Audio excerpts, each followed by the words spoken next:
These two languages are the same, but backwards. Allow me to explain. The first and most fundamental similarity between the two languages is that they both employ Māori timing.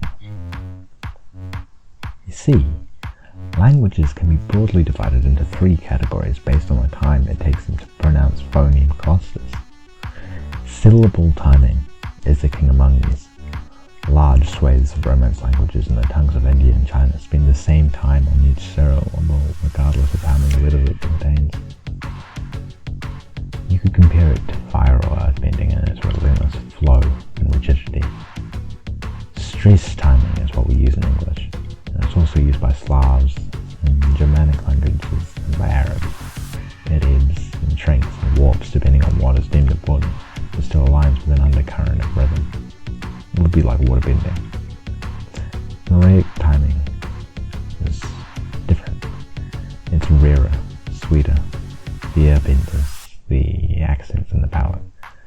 In ancient Greek and Sanskrit, consonants existed only to complement the vowels. So goes for these two languages. If we look one layer lower, we can see that the consonant inventories are similar as hell, and the vowel inventories are practically identical. As someone who studied both languages, I can attest that this makes it very confusing. The sheer number of direct matches makes me pull my hair out.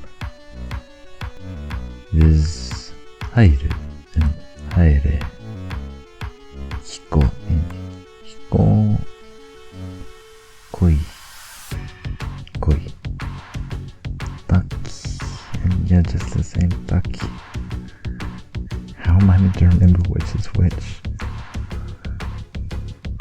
But it's not just in the phonology and phonotactics. They feel the same. They make distinctions of class and perspective that just line up. Ano, sono, kono, tera, tena, tene.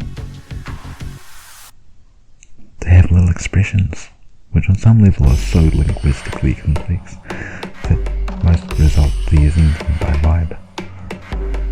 They have little words so entrenched in the prosody of speech that they're difficult to consciously notice. But the second big similarity between the two languages is their extensive use of particles. Like, if I say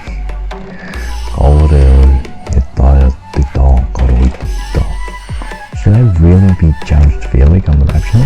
I mean, this particle infestation is so bad in Japanese that they use them instead of spaces. Particles for subjects, objects, indirect objects, the weird middle grounds in between, and more stuff you can't even think of. In Japanese, a particle appears immediately after its related phrase, and then tereo appears immediately before. This trend of reversal continues if you look at the word order. Japanese being SOV, Māori being VSO.